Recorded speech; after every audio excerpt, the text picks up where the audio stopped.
Ipinakalat na ng China ang isa sa pinakahindi pangkaraniwan nitong barkong pandigma sa South China Sea.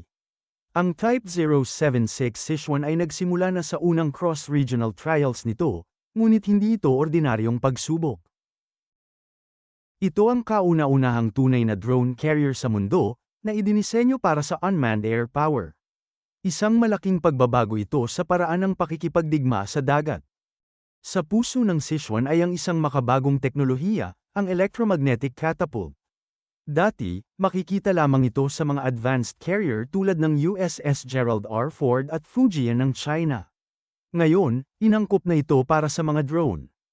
Pinapabilis nito ang paglulunsad ng mga sasakyang panghimpapawid, nagbibigay ng mas mataas na tempo ng operasyon, at muling tinutukoy ang bilis, saklaw, at halaga ng air power sa karagatan.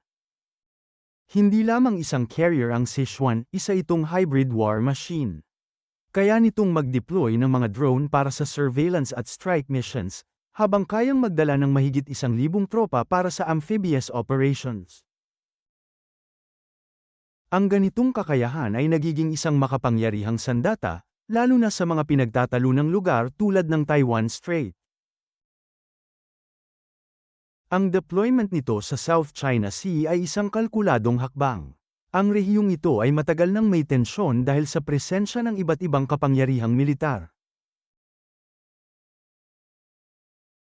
Ang pagsubok ng Sichuan dito ay nagpapakita na handa ang China na subukin ang kanilang pinakabagong teknolohiya sa ilalim ng tunay na estratehikong presyon, na maaaring magdulot ng mas mataas na panganib ng engkwentro. Hindi akma ang Sichuan sa tradisyonal na kategorya ng mga barkong pandigma.